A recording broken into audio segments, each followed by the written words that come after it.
Rohit Shah runway YouTube ચેનલમાં આપના સ્વાગત સાથે મારી આજની વાત રજૂ કરું છું. હું હંમેશા માનું છું કે વ્યક્તિ માટે ધર્મ મહત્ત્વનો હોઈ શકે, પણ ધર્મના જતન માટે રાષ્ટ્ર મહત્ત્વનું છે. રાષ્ટ્ર ન હોય તો ધર્મનું અસ્તિત્વ પણ જોખમમાં આવી જાય. એક બહુ ચુસ્ત ધાર્મિક વ્યક્તિને એક વખત એક પ્રશ્ન પૂછવામાં આવ્યો કે ધારો કે તમારા ધર્મગુરુ વિશે અથવા તમારા ધર્મ વિશે કોઈ વ્યક્તિ ટીકા કરે, નિંદા કરે, તો તમે એની સાથે કેવો વ્યવહાર કરશો?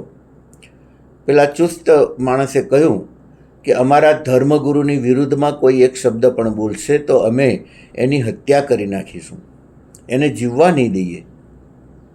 પછી સામેથી બીજો પ્રશ્ન આવ્યો કે ધારો કે તમારા ધર્મગુરુ તમારા રાષ્ટ્રની વિરુદ્ધમાં કંઈ બોલે, એટલે કે તમારા ધર્મગુરુ જેને તમે ખૂબ આદર આપો છો, જેના માટે તમે જાન આપવા અને લેવા તૈયાર છો, એવા તમારા ધર્મગુરુ જો તમારા રાષ્ટ્રની વિરુદ્ધમાં કંઈ વાત કરે તો તમારા ધર્મગુરુ સાથે તમે કેવો વ્યવહાર કરશો?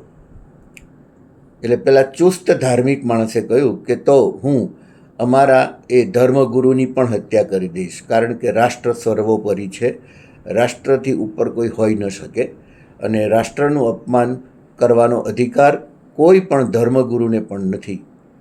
આ વાત આપણે દરેક સંદર્ભમાં અને દરેક સમયકાળમાં સમજવાની જરૂર છે. રાષ્ટ્રને સર્વોપરી રાખીશું તો ધર્મ પણ ટકી શકશે.